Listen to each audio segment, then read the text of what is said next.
Hello. അപ്പോൾ ദാ ഇന്ന് നമുക്ക് മീൻ വിന്താലും നോക്കാവേ.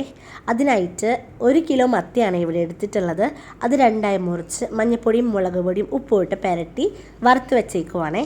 ശേഷം നമുക്ക് ഗ്രേവി വേണ്ടേ, അതിന് വേണ്ടി മിക്സിയുടെ ജാറിലേക്ക് ഒരു ചെറിയ കഷ്ണം ഇഞ്ചി, മെയിൻ ഇൻഗ്രീഡിയൻ്റ് ആയിട്ടുള്ള കടുക്, ഇതൊരു 4 to 5 ടീസ്പൂൺ വരെ ആവാട്ടോ.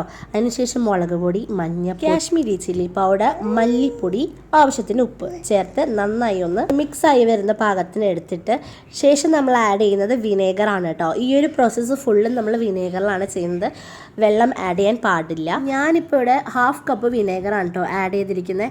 അത് നല്ലതുപോലെ പേസ്റ്റ് രൂപത്തിലാക്കി എടുക്കണേ. ഈ ഒരു പരുവാവണം കേട്ടോ. ഇനി നമുക്ക് കുക്കിങ്ങിലേക്ക് പോവാം.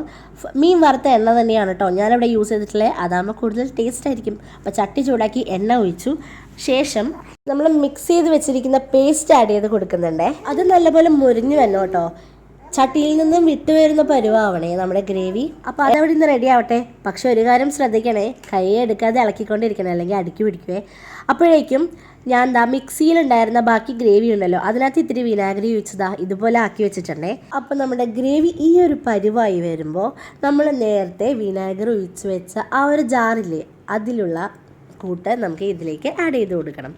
എന്നിട്ട് നമ്മൾ വീണ്ടും നല്ല പോലെ യോജിപ്പിച്ച് കൊടുത്ത് നേരത്തെ പറഞ്ഞതുപോലെ തന്നെ ഇത് കണ്ടില്ലേ, ഈ ഒരു പരുവായിട്ട് വരുമ്പോൾ നേരത്തെ വറുത്ത് മാറ്റി വെച്ചിരിക്കുന്ന മീൻ ആഡ് ചെയ്ത് കൊടുക്കുന്നുണ്ടേ. അതിനുശേഷം നല്ലപോലെ മിക്സ് ചെയ്ത് ഇതുപോലെ ആക്കി എടുക്കണേ.